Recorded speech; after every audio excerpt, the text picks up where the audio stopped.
Hey everybody, Danny Cherrod here. Hope everything's well with you. I'm the founder and CEO of DC Finance's Family Office and High Net Worth Community, which is one of the oldest communities of family offices and high net worth all across the US, Canada, UK, Israel, and soon the UAE. And I'm here and I'm very excited.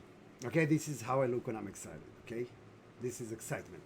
And the reason is because, as some of you may know that have seen my online sessions, and by the way, I like to say that if COVID will not get us, webinars will. I don't know, everybody becomes a TV host, and this is just horrible. But this is exactly why when I decided to do these sessions that we've done, I think around 200 since the last 2 years, I'm interviewing major families and thought leaders from Harrison, Spielberg, Silverstein to you name it, and some companies that have exciting news, exciting stories, VCs, everything.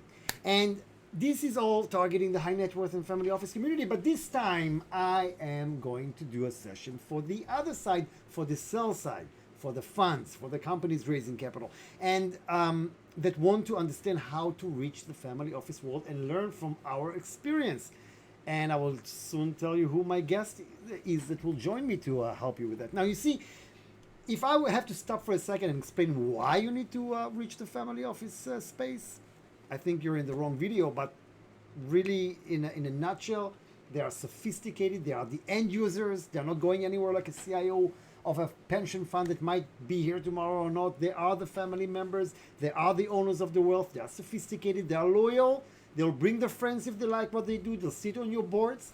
I actually have a company, the VC, that raised capital from one family, and today that family is a board member at the founder's wife's company. And that's not all. They're patient capital. They're like my friend. Okay, I have to tell you already now who's my guest, Ron Diamond. I'll explain who he is in a second. He just mentioned that, and I like that remark. Patient capital. They don't need to shove a company into an exit just because they need ROI quickly, or because they're stressed, or because they have to pay their the pension fund needs to pay their retirees.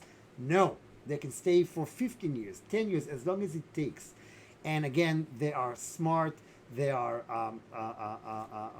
sophisticated, and they'll stay with you. And they will not only invest in the companies that tick all the boxes like an institutional would look. An institutional want you to tick these boxes, and if you don't, not going to touch you. And that's a mistake. Even if you're a first-time fund, especially if you're a first-time fund, if your story is exciting, if you're doing something good for the world, if you got a good story, if you got an interesting energy in you, if there's trust, I should have put it on silent, then you have them with you. And if I would quote Ron again, I saw his post today and I really thought I should mention that to you. Like Ron likes to say, $10 trillion in assets and another 65 trillion being transferred from the baby boomers. So what we're talking about is over the next 15 years. So what we're talking about will soon be larger than the private equity and the venture capital industries combined. Thank you, Ron. And I'll say something else. When I look at capital, at private wealth, people don't even distinguish wealth. And there's huge differences. Now, for instance, the way I see it, there's the old school money, right? The many generations, the Rockefellers that goes from one generation to another. There's the corporate wealth, which are the executives at top firms, top Fortune 500. There is the entrepreneurial wealth. And that I would even divide to three sub-segments. One, entrepreneurs, family businesses, in real estate, in whatever it is. Two, technology.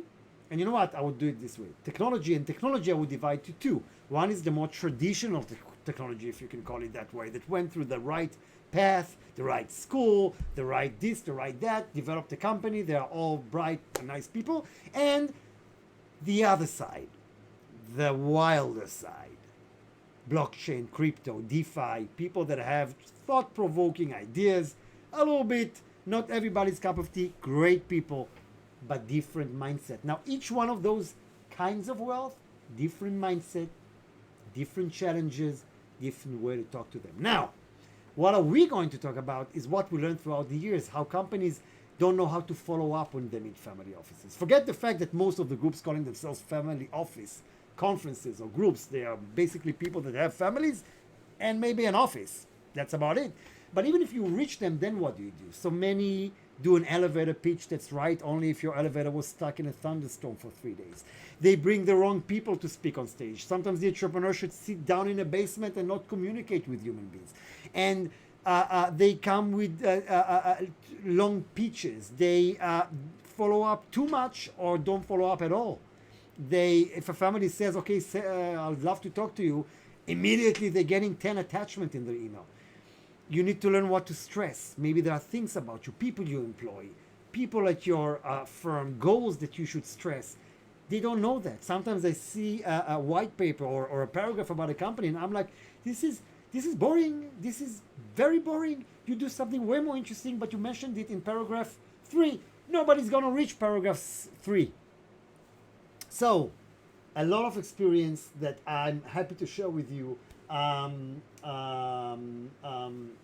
during this session. Now, who is my guest? My guest is a very dear friend, Ron Diamond. Now, Ron Diamond is not only a very nice, very knowledgeable person and has a name that would fit like a huge stadium, Ron Diamond live at the Carnegie Hall. No, seriously. When I did my research, when I went to Chicago, which is our next destination, and as you may know, I don't do conferences. Everybody can do conferences. We build a community, and it's not just saying that, right? So when we do that, especially the first year, we want to make sure we have the right people on board from different segments and sectors: philanthropy, real estate, technology, arts, the right groups. And one of the names that kept coming up was Ron Diamond, and I was like, okay, I met Ron, and now I understand why he was one of the names that came up. Ron Diamond is the chairman and CEO of Diamond Wealth. He's an entrepreneur. He's an investor. He's the chair of 2 Target 21 Chicago chapters, and he is the head of the initiative of a family office initiative in Stanford University. And he was kind enough to join me. So after I will give you my 50 cents, he's gonna tell us his life story and share his insight working with the families for so long and give you a little bit of that. Maybe I'll just mention one more thing. There was this company that was bragging, we raised millions at a crowdfunding platform, and I checked that. A crowdfunding platform usually charges close to 10% of what they raise, which means if I raise $3 million, I just paid $300,000. Do you know what we can do with $300,000 when we build a strategy for firms to reach the family office space?